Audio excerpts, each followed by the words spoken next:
ভাতের হোটেল, চায়ের দোকান, ডেকোরেটর, বাদ যায়নি কিছুই। সব দোকান থেকে বাকি খেয়ে লাপাত্তা রংপুর বেগম রোকেয়া বিশ্ববিদ্যালয়ের শিক্ষক মশিউর রহমান সহ ছাত্রলীগ নেতাকর্মীরা। যাদের নামে বাকি তাদেরকে হন্য হয়ে খুঁজছেন দোকানদাররা।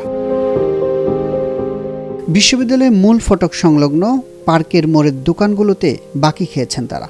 দোকানদারদের দেওয়া তথ্য বলছে, ছাত্রলীগ নেতাকর্মীদের কাছে ভাইবোন টি স্টোরের 18,000 টাকা, সিনহা হোটেলের 12,500 টাকা, আনোয়ার হোটেল অ্যান্ড রেস্টুরেন্টের প্রায় 12,000 টাকা, শাহ আলম টি অ্যান্ড কফি হাউজের 49,800 টাকা, জয়া ডেকোরেশনের 6,700 টাকা পাওনা রয়েছে।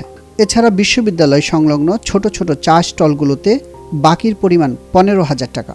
এর বেশিরভাগ টাকাই পাওনা ছাত্রলীগ সভাপতি পোমেল বড়ুয়া ও সাধারণ সম্পাদক মাহফুজুর রহমান শামীম সহ অন্যান্য নেতাকর্মীদের কাছে। এছাড়া বঙ্গবন্ধু হলে সাবেক ছাত্রলীগ নেতাকর্মীদের কাছে 50 থেকে 52,000 টাকা পাবেন ডাইনিং ম্যানেজার দৌলত। সভাপতি পোমেল বড়ুয়ার কাছে আমি অনেক টাকা বাকি পাবো। ওনার কাছে পাবো 9,834 টাকা এবং সাধারণ সম্পাদক শামীম মিয়ার কাছে পাবো 8,196 টাকা। দুইজনের মিলে টোটাল 18,030 টাকা। গততে যারা ছিল তাদের কিছু সংখ্যক নেতাকর্মীর কাছে কিছু টাকা পাওয়া যাবে। কারো কাছে 5,000, কাছে 3,000, কারো কাছে 1,700, এইভাবে 10-12 জনের কাছে পাওয়া যেত। শুধু ছাত্রলীগ নেতাকর্মীরাই নয়, আবু সাইদ হত্যা মামলার আসামি শিক্ষক মশিউর রহমানের কাছেও টাকা পাবেন দোকানদাররা। পার্কের মোড়ের দোকানগুলোতে তিনি বাকি খেয়েছেন প্রায় 77,000 টাকা। উনি ভার্সিটি টিচার ছিল, আমার দোকানে আসতেছিল। তোমার যে কোনো ছাত্র কলেজে তুলে যায় সালমান থেকে একটা মাইক, তারপর আপনার হলো 2 কেস পানি, 2 সেটের টিস্যু, কিছু খাবার এগুলো নিয়ে হচ্ছিল। আমি মসুর স্যারের কাছে টাকা। কত টাকা? 40,430 টাকা। কি পারপাসে নিয়েছিল এটা?